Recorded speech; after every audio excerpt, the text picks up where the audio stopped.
You're not who you think you are, Mr. Hale. One of you doesn't exist on paper. Those were the words that cracked my world in half.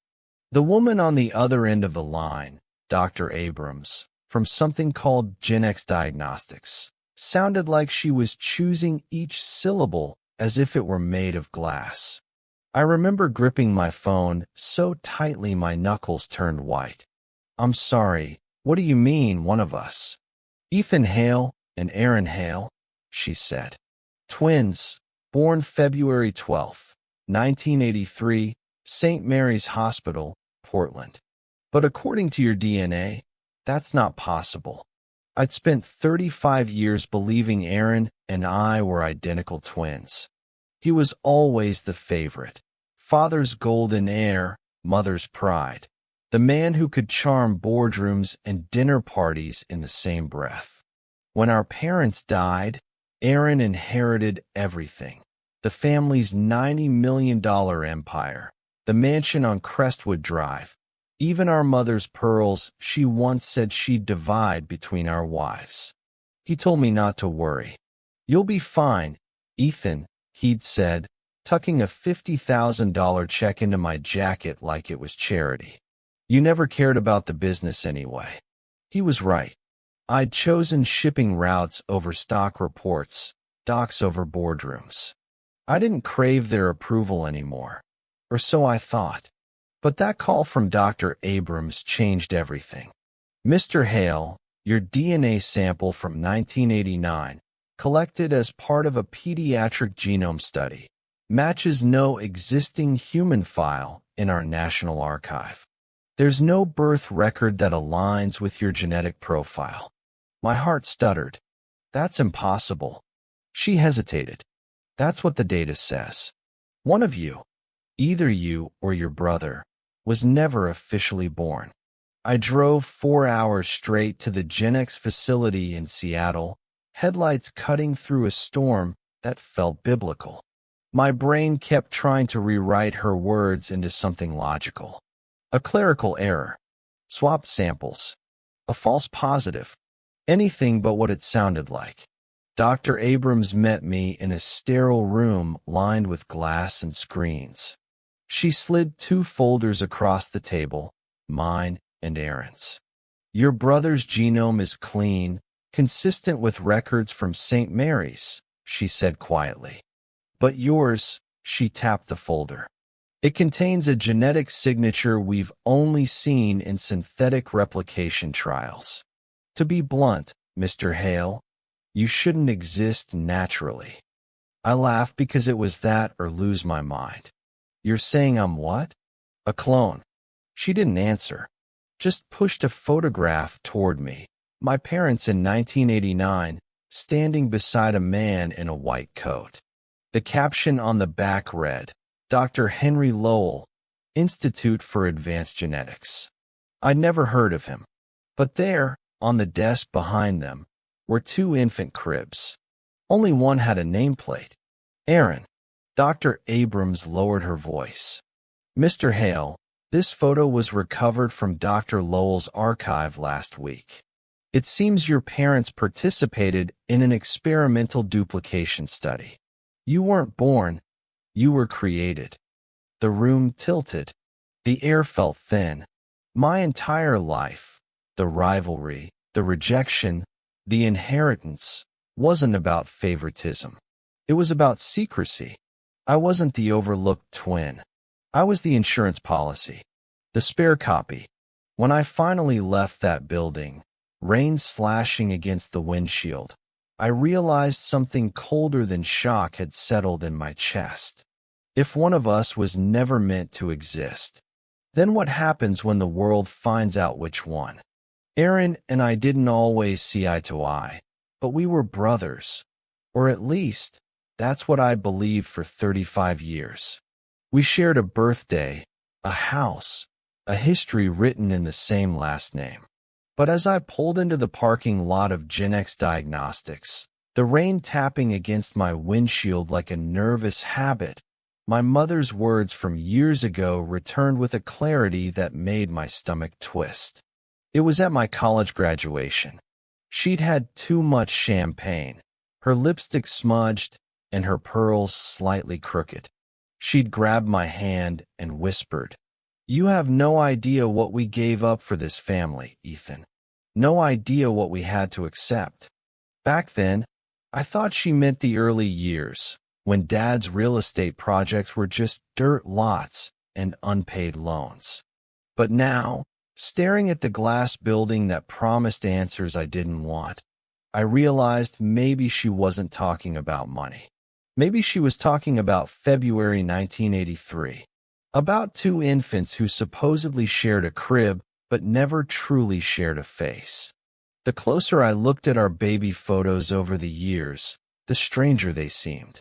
The smiles too stiff, the eyes never quite meeting the same point in the lens. Two boys, posed like proof of something that had to be believed. In 10 seconds, that phone call from Gen X had cracked open a lifetime of carefully maintained illusion. Behind those glass doors waited Dr. Leah Abrams with two manila folders, the kind that could destroy entire bloodlines with a single sentence. I thought I was going to learn I'd been adopted. I was wrong. The truth was messier than that. Aaron and I weren't just brothers by name. We were strangers tied together by an invention, not a womb. I stepped out of the car, the cold air slicing through my jacket, and walked toward the entrance. All I wanted was an explanation for why my parents had looked at me the way they did, as if I were a stranger who had wandered into their perfect portrait, as if loving me had been a chore they couldn't avoid. The security guard took my name, printed a badge, and buzzed me through. The elevator ride to the third floor felt endless. When the doors opened, Dr. Abrams was waiting with a calmness that didn't reach her eyes. "Mr. Hale," she said softly, "I'm glad you came." She led me to a glass-walled office overlooking the city. Two folders sat neatly on the table, labeled E. Hale and A. Hale. My name looked foreign in black ink. Before that day, my life was simple. I managed freight logistics for Pacific Shipping, a job I'd earned without my family's influence. My office overlooked the Portland docks, where cranes swung like mechanical giants over steel containers. I found peace in routine, tracking vessels, calculating routes, negotiating dock fees. Aaron's world was all corner offices and polished shoes. He'd taken over Hale Developments after Dad's death, turning a modest real estate firm into a billion-dollar empire.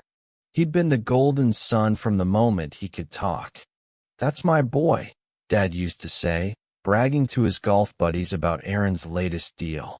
"He's got the Hale instinct. It's in the blood." Blood. That word hit different now. When Aaron and I were kids, everything was divided by merit. Or at least that's how they framed it. He got the bedroom with the view of Mount Hood. I got the one facing the neighbor's fence. His baseball trophies lined the mantel. My maritime charts gathered dust in my room. When we turned 16, he got a BMW. I got Dad's old Honda and a lecture about learning responsibility. It didn't hurt anymore, not really. You can't be angry at gravity. It just pulls the way it's designed to. Aaron went to Stanford, then Harvard Business School. I went to Portland State and learned the art of keeping cargo moving across oceans. He married Evelyn Porter, the governor's daughter. I dated women who eventually realized I'd never be able to compete with my brother's shadow or his bank account. But none of that prepared me for what Dr. Abrams showed me next. She opened the folder marked E. Hale and slid a sheet across the table. "This is your genetic profile," she said. "It doesn't match your brother's or your parents'. In fact," she hesitated, "it doesn't match any recorded family lineage in the U.S. birth archives." I stared at her, waiting for the part where she told me it was all a clerical mistake. "It gets stranger," she continued, opening the second folder. "Aaron's file traces perfectly to your parents' DNA. Yours, however, contains irregularities, markers consistent with synthetic gene replication. Based on what we've found, Mr. Hale, it appears you weren't naturally conceived. For a second, I couldn't breathe. You're saying I was created? Dr. Abrams folded her hands. There was a program in the early 1980s led by a Dr. Henry Lowell, an experimental study in genetic duplication. Your parents participated in it. She paused. We believe you were the result of that study. The air in the room went still. I thought about the graduation day, about my mother's trembling hands, about how Dad had once said, "We built this family from the ground up." He hadn't been speaking metaphorically. When I finally stepped out of that building, the world outside didn't look the same. I wasn't just the forgotten son anymore. I was the family's greatest secret, proof of something they couldn't afford to acknowledge. And as I looked up at the gray Oregon sky, I realized one thing with terrifying clarity. Aaron might have inherited the fortune, but I was the experiment that made it possible. My apartment sat above the Portland docks, the kind of place where the walls creaked in the rain and the air always smelled faintly of salt and diesel. From my window, I could see cranes lifting containers in the distance, a slow, methodical ballet of steel and fog. Across town, my brother Aaron's mansion sprawled across 10 acres in Westfield Heights, 3 stories of glass and stone, with a tennis court, a pool house larger than my entire building, and a garage that could hold a small fleet. But the thing about Aaron was, he never flaunted it. Not directly. He'd invite me over for dinners, introduce me as his brother. No qualifiers, no subtle digs. He'd pour top-shelf scotch into crystal glasses our grandfather had shipped from Scotland and say, "Family's what matters, Ethan." He never mentioned the times he quietly covered my car repairs or paid for my root canal when I couldn't. That was Aaron, gracious, generous, and perfectly aware of how far above me he stood. Our parents died on a Tuesday. They were in Switzerland, celebrating their 45th anniversary, the first real vacation they'd taken in years. Dad had finally retired, signing the company completely over to Aaron. The police report said the road was slick from ice. They lost control on a mountain curve and went over the edge. Instant. No pain, they said. Together until the end. Exactly how Mom would have wanted it. She used to say she couldn't imagine living without Gerald, and apparently, she never had to. The funeral was enormous. Governors, CEOs, city officials, every person who'd ever shaken my father's hand or owed him a favor was there. They spoke about Gerald Hale, the visionary who built half of Portland's skyline. They praised my mother's charm, her philanthropy, her taste.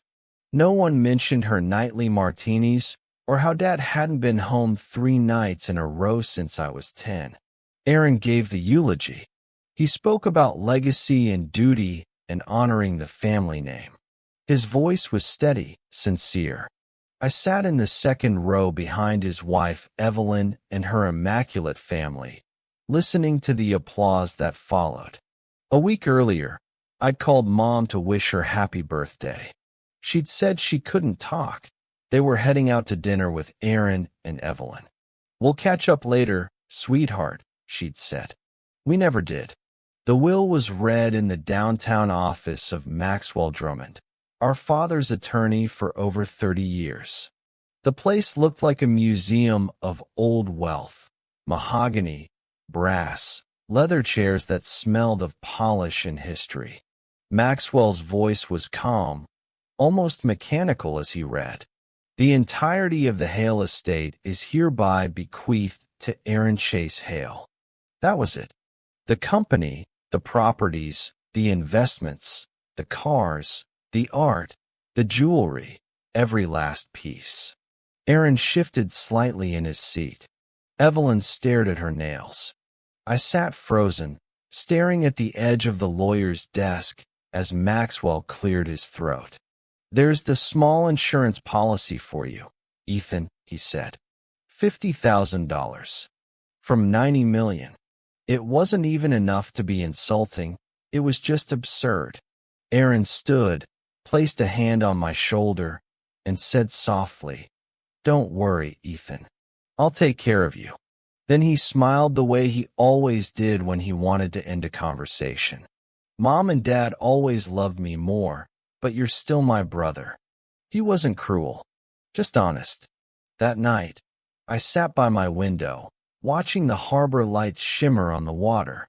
I kept asking myself the same question. What made one son worth everything and the other worth a token check? What invisible flaw had marked me from birth? 3 months later, I finally got my answer. Aaron's version of taking care of me came in the form of a check for the same 50,000, sent with a brief text. "This should help with things." Less than what Dad used to spend on a single weekend yacht trip. I wasn't angry about the money itself.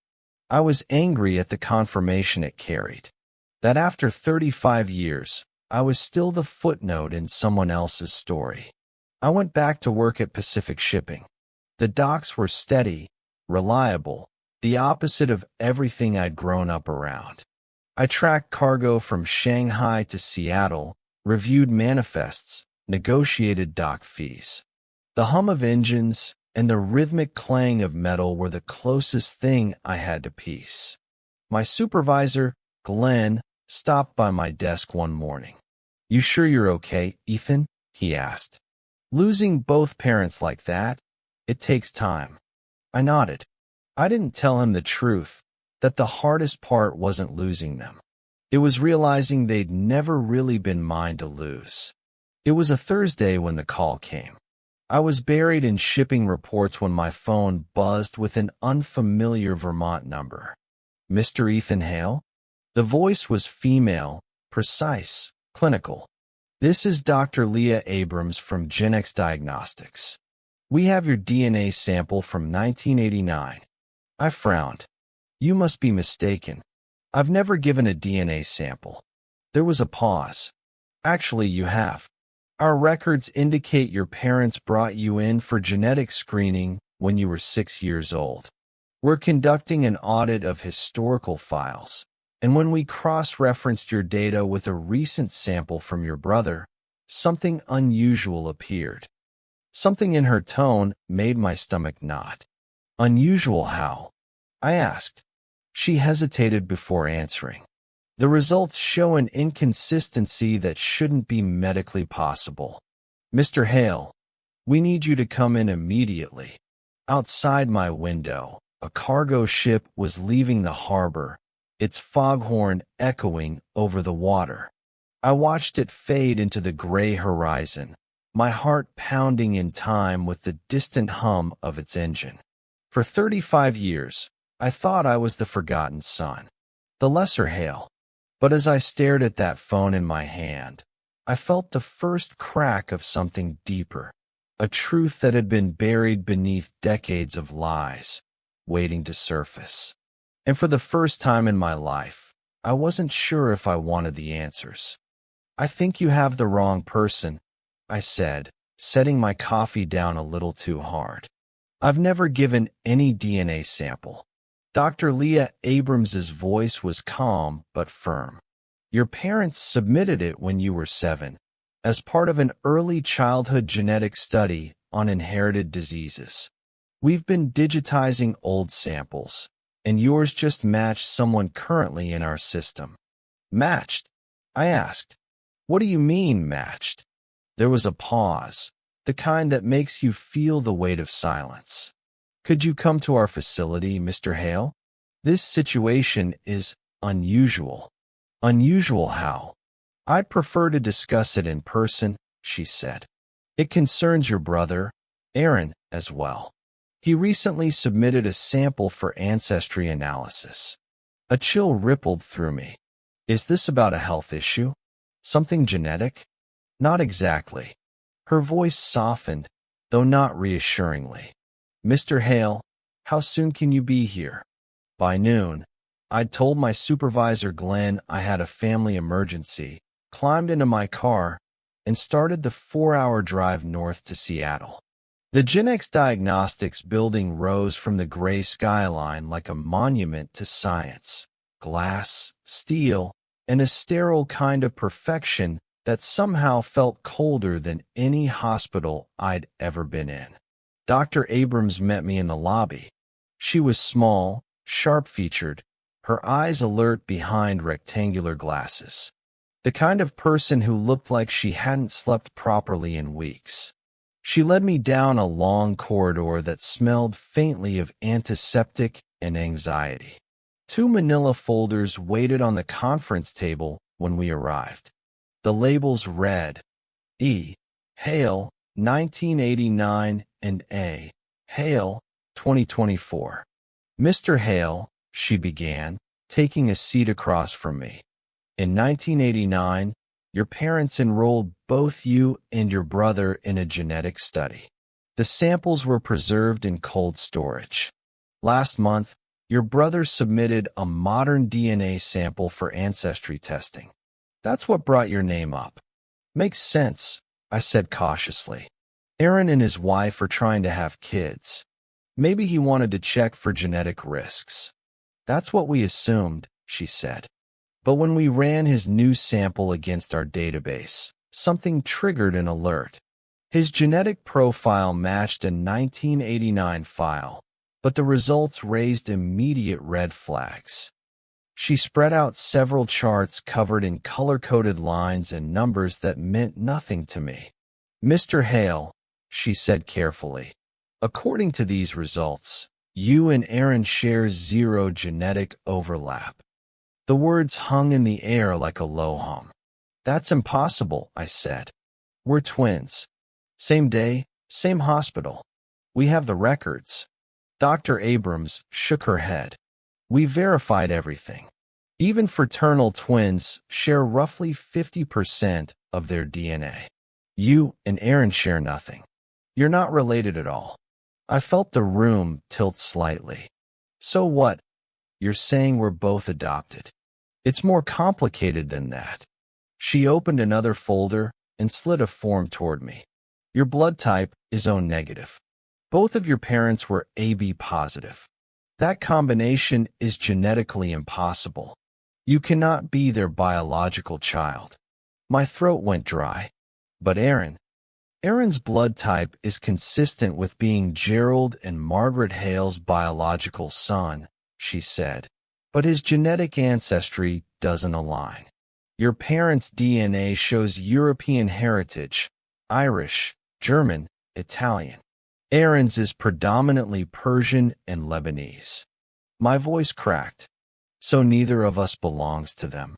She didn't answer right away. Instead, she took out an older document, yellowed edges, hospital letterhead. "This is a birth record from Portland General Hospital, dated February 15th, 1983. According to this, Margaret Hale gave birth to 1 child that day. Not twins. 1. I could feel my heartbeat in my temples. Then where the hell did I come from?" "That," she said, lowering her voice, "is what makes your case extraordinary." She turned another page toward me, a dense sheet of genetic data highlighted in green. "Your DNA shows European ancestry consistent with the Hale family line. In fact, several of your genetic markers directly correspond to Gerald Hale's profile." "Which means," she hesitated, "it's possible you are his biological child, but Margaret Hale is not your biological mother." For a moment, I couldn't speak. Dr. Abrams continued quietly. "We also discovered irregularities in your documentation. Your birth certificate was filed 2 weeks after Aaron's, though both list the same date. The attending physician's signature doesn't match any hospital staff records.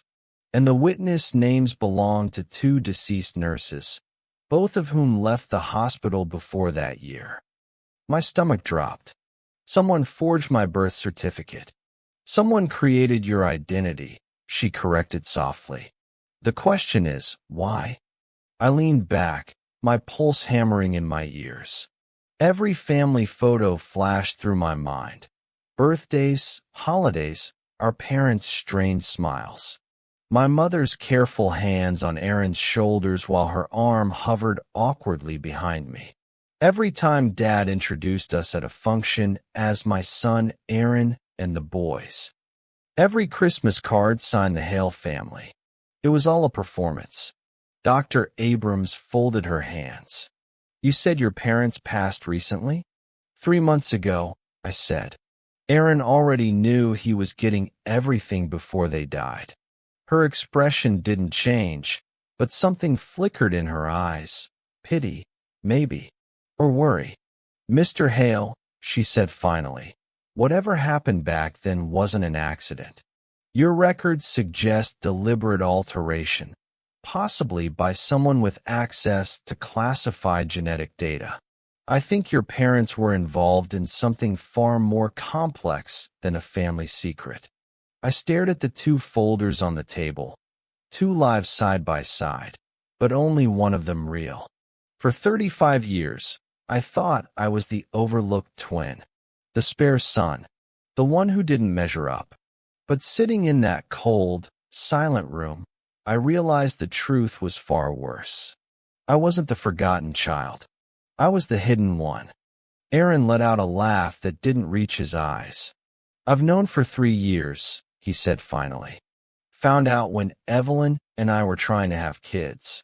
The fertility clinic ran some genetic screening. Turns out my DNA didn't exactly line up with what I thought was my family tree. I froze, fingers tightening around the glass. 3 years? You've known for 3 years and never told me. He shrugged, the gesture brittle.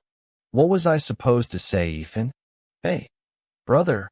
Our whole childhood was an elaborate illusion. Mom and Dad weren't who we thought they were, and the life we grew up in was built on a lie. How do you even start that conversation? That's exactly what you should have said, I shot back. Aaron moved to the window, staring out at the reflection of his perfectly curated world. The pool, the tennis court, the stone patio glowing in soft light. When I found out, he said quietly, I hired a private investigator. The best one in the state. Took him 8 months to unravel what really happened the year we were born. He turned to face me then, and I saw something I'd never seen in him before, fear. Are you sure you want to know? He asked. Because once you do, you can't unknow it. And, Ethan, the truth is worse than whatever you're imagining. I pulled my phone from my pocket and set it on his desk, screen up. The red light of the recording app blinked between us. Then tell me everything. Aaron stared at the phone for a moment, then nodded. He drained the rest of his whiskey in a single swallow and walked over to the wall safe behind his desk. If we're doing this, he said, spinning the dial with practiced precision, we're doing it with proof. Because after tonight, either we'll finally understand each other, or we'll never speak again. The lock clicked. He swung the heavy door open, revealing stacks of files, a few bundles of cash, and one thick manila envelope yellowed with age.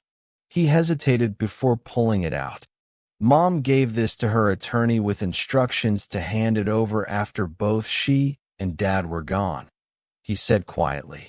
Maxwell Drummond gave it to me right after the will reading, after you'd left.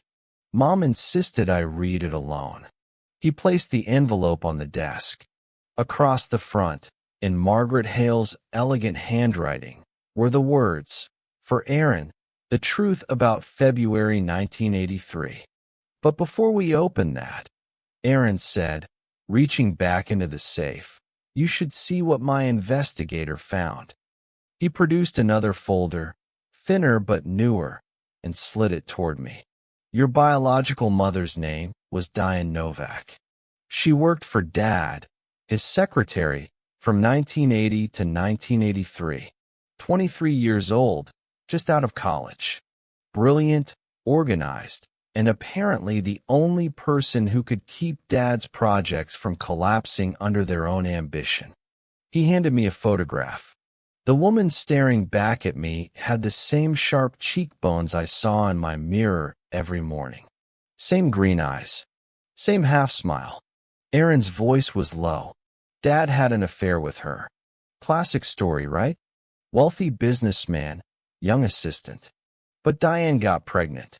You were born on February 13th, 2 days before me. She died from complications, massive hemorrhage. They tried to save her, but he trailed off. My throat closed. I couldn't look away from the photo. My mother, my real mother, had died bringing me into the world. Erin continued, his tone flat with the weight of someone who'd rehearsed this. Dad panicked. Mom was due with me any day. He convinced her to take you in, raise you as my twin. They bribed hospital staff, forged records, created an entire story. Who questions twins, right? It was the perfect cover. Except Mom could never really accept it. Every time she looked at you, she saw the woman who'd nearly destroyed her marriage. So I am Gerald's son, I said. Erin's expression softened, not with sympathy, but with pity. That's what I thought too, he said, until I read Mom's letter. He opened the envelope marked for Erin and unfolded several pages of neat cursive. The paper trembled slightly in his hands. You might want to sit down for this, he murmured, then found a specific paragraph. He began to read aloud. The cruelest irony of our lives came when Erin turned 5. We learned then what the fertility clinic never told us. The sample they used in my IVF treatments wasn't Gerald's. It wasn't mine either. A mix-up, a mistake, a stranger's DNA.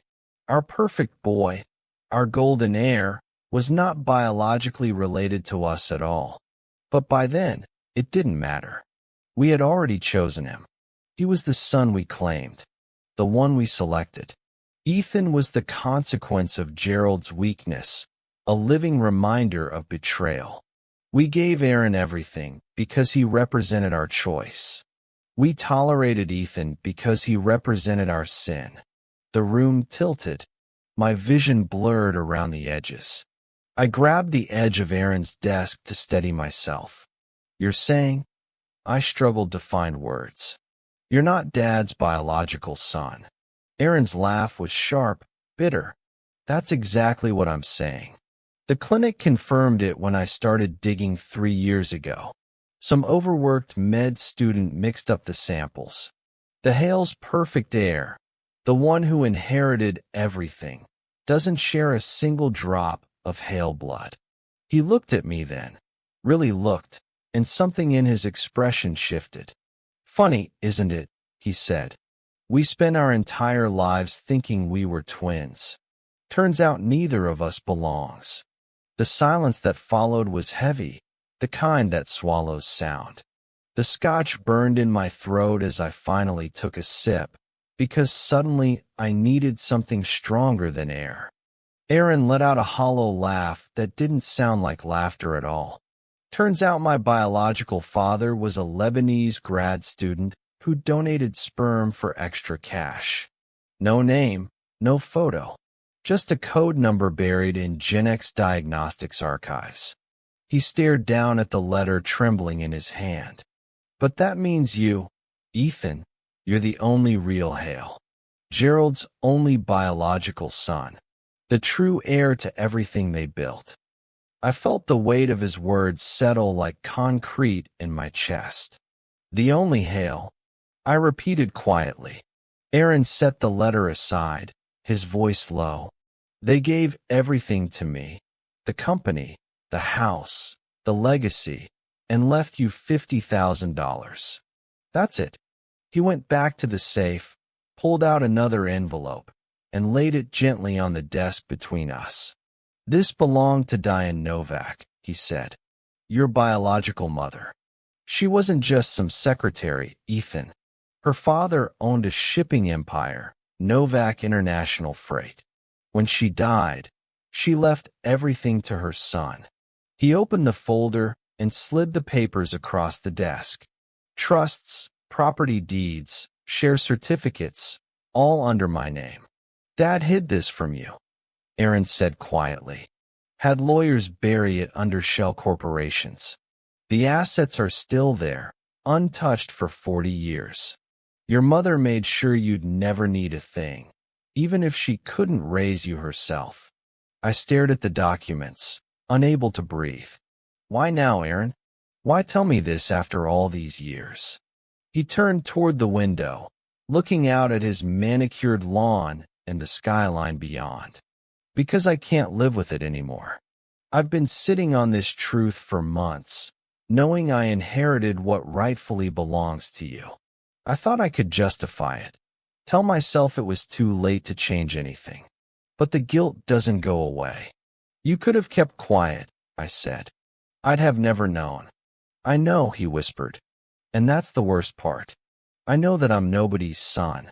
My biological father doesn't know I exist. My legal parents weren't mine.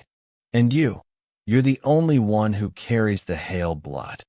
He turned around, and for the first time, I saw tears in his eyes. You want to hear something twisted? They loved me more. The stranger. The mistake. They poured everything into me because they thought I was chosen. And what does that say about love, Ethan? What does that say about family? I stood and crossed the room. It says love isn't in the blood, I said quietly. It's in the choice. I put a hand on his shoulder, then pulled him into a hug. The first in our 42 years as brothers. He broke down completely, sobbing like a child, clutching my back as though trying to hold on to something real for once. That night, I left Aaron's mansion with a box of papers and a truth that felt heavier than any inheritance.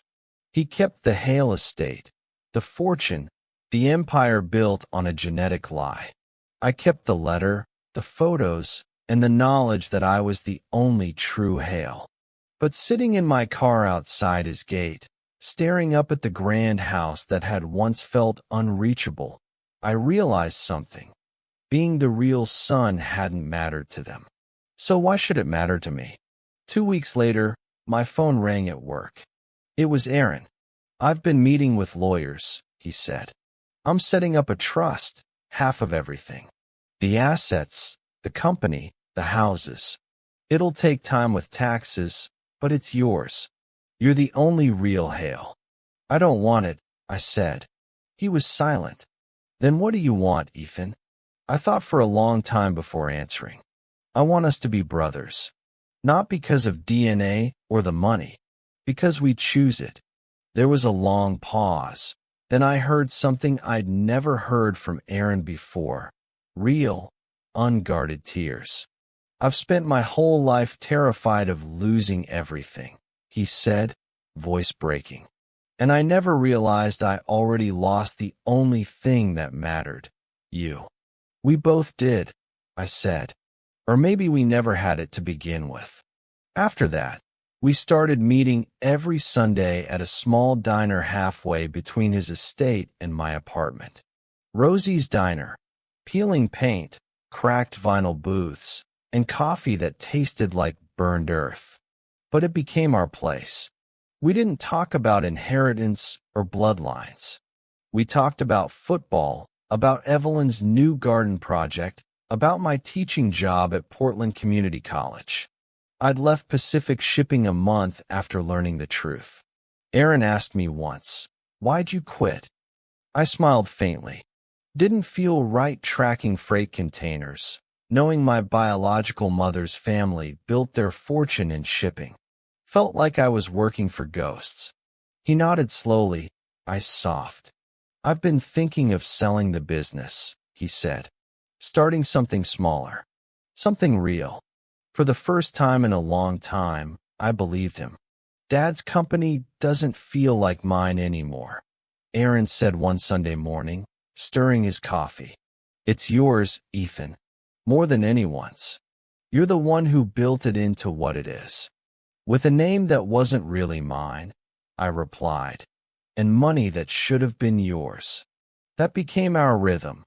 Two grown men trying to untangle what family meant after finding out everything that defined it was built on lies. A month later, I got a call from Dr. Leah Abrams at Gen X Diagnostics. Her voice was calm, but carried a weight I recognized instantly, the sound of someone holding back another truth. "Mr. Hale," she said, "I've been looking deeper into your case.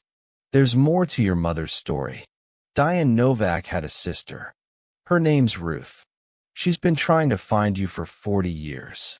When I met Ruth Novak in a small cafe near Seattle's waterfront, she was already waiting with a box on the table, taped, worn, and trembling slightly under her hand.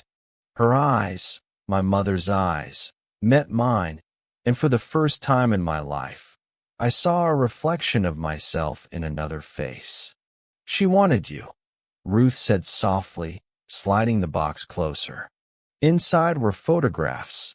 Diane at her high school science fair, smiling beside a trophy. Diane in her graduation gown at the University of Washington, valedictorian. Diane the day before she died, 9 months pregnant, writing a letter addressed simply, "To my son." "She wrote this for you," Ruth whispered. She never got to send it. The letter was folded carefully, stained at the edges but still legible. Diane had written about her dreams, her hope that her child would grow up kind, honest, and loved. She didn't know that her son would be raised in the shadow of a secret, as a living reminder of an affair.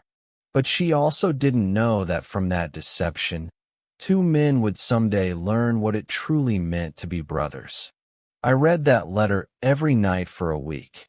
Eventually, Aaron and I stopped talking about dividing the inheritance and started talking about doing something better. We founded the Diane Novak Foundation, using funds from both the Hale estate and my mother's hidden assets. It was built to help children who'd lost parents, kids caught in the wreckage of adult mistakes, find stability and belonging. It was the first thing that felt right in a long time. When Evelyn got pregnant the next year, Aaron called me from the hospital in the middle of the night. "We want you to be the godfather," he said. "You're the only real family this kid will have. Biologically, I'm no one, but you're actually his uncle, at least in some roundabout way. Same father, legally speaking." I laughed softly. "We're all nobody, Aaron, and we're all somebody. That's what family is." The baby was born in February, 41 years after Aaron and I supposedly entered the world together. They named him Gerald Ethan Hale. "Not after Dad," Aaron said when he placed the newborn in my arms, "but after us, the brothers who weren't brothers but became brothers by choice." I looked down at that small, perfect child, my not-quite nephew, while my not-quite brother stood beside me, eyes red but smiling. In that moment, everything made sense. Love wasn't written in DNA or bloodlines or old family wills. It was written in the choices we make every single day. The choice to forgive. The choice to show up. The choice to build something honest from the ruins of someone else's deception. Our parents had spent their lives guarding a lie, believing that legitimacy came from biology, from papers and names. But they were wrong. The truest families aren't born. They're chosen, built over breakfast at diners, through uncomfortable truths, through forgiveness. On paper, the Hale fortune belongs to Aaron. The Novak legacy belongs to me. But the real inheritance, the understanding of who we are and the freedom to decide who we want to be, belongs to both of us. And that's worth more than all the millions either of us ever stood to inherit. If this story finds you, If you've ever learned your family wasn't what you thought it was, remember this. Blood might begin a story, but it doesn't finish it. The family that matters is the one you build through love, loyalty, and choice. If you connected with this story, give it a like, share it with someone who needs a reminder that real family isn't defined by DNA, and subscribe for more stories that uncover the truth about love, legacy, and the lies we tell to protect what we hold dear. Until next time, remember, sometimes the best families aren't the ones we're born into. They're the ones we choose to keep.